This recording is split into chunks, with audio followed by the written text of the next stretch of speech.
மிகப்பெரிய ஒரு மனவேதனையை தான் தருகிறது. அது திமுகவுக்கு ஒரு இழப்பு என்று சொல்வதை விட தமிழக மக்களுக்கு தான் ஒரு பெரிய இழப்பு என்று நான் வர்ணிக்க விரும்புகின்றேன். புதிதாக ஆட்சிக்கு வரக்கூடியவர்கள் எப்படி ஆட்சி செய்ய போகிறார்கள் என்பதை பொறுத்துதான் அது குறித்த கருத்துக்களை சொல்ல முடியும். அந்த திமுக அதிமுகவுக்கு மாற்றா ஒரு புதிய கட்சி தமிழ்நாடு வரலாற்றிலே ஆட்சி அமைச்சிருக்கு. எப்படி இருக்கணும்னு நீங்க நினைக்கிறீங்க? 1,35,00,000 பேர் அவங்களுக்கு வாக்களிச்சிருக்காங்க. எப்படி பார்க்குறீங்க? அதாவது ஜனநாயகத்தினுடைய மிக சிறப்பான ஒரு பண்பே அனைவருக்கும் ஆட்சி அதிகாரத்தை தருவது தான் ஜனநாயகம். அதில் பெரிய கட்சி, சின்ன கட்சி, நீண்ட நாள் அரசியலில் இருக்கவங்க, கொஞ்ச நாள் அரசியலில் இருக்கவங்க என்ற பாகுபாடுகள்லாம் ஜனநாயகத்துக்கு தெரியாது. அந்த அடிப்படையிலான ஒரு தீர்ப்பை தான் தந்திருக்கிறார்கள். இந்த தீர்ப்பை கருத்தில் எடுத்துக்கொண்டு தமிழ்நாட்டினுடைய பாரம்பரியத்தை, குறிப்பாக தமிழ்நாடு தன்னுடைய உரிமைகளுக்காக எப்போதும் தலை நிமிர்ந்து நிற்கின்றது.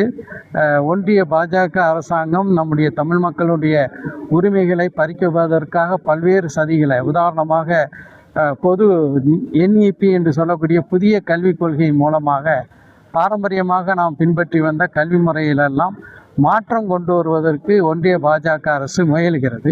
அப்படியான சதி திட்டங்களுக்கெல்லாம் இந்த புதிதாக ஆட்சிக்கு வரக்கூடிய தமிழக வெற்றி கழகத்தினர் அதற்கெல்லாம் மசிந்து விடக்கூடாது.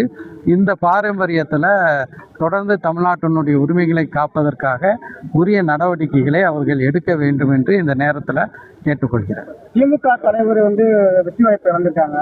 ஒரு குழு அதை எப்படி பார்க்குறீங்க? மக்களுடைய மனநிலை அது மிகப்பெரிய ஒரு பேர் இழப்பு தமிழ்நாட்டு மக்களுக்கு. கொளத்தூர் தொகுதிக்கு எனக்கு நன்றாகவே தெரியும்.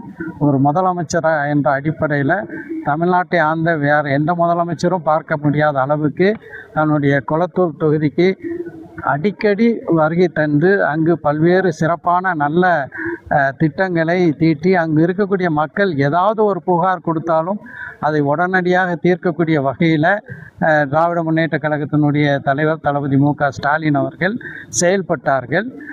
அந்த வகையில் கொளத்தூர் தொகுதியில் தளபதி மு.க. ஸ்டாலின் அவர்கள் வெற்றி வாய்ப்பை இழந்ததில் அந்த தொகுதி மக்கள் அவருடைய சேவையை அவருடைய சேவைக்கு கொடுத்து வைக்காதவர்களாக ஆகிவிட்டார்கள். நன்றி. விஜய் இலவசத்தை நிறைய திட்டங்கள் சொல்லியிருக்காரு. போதும், நன்றி.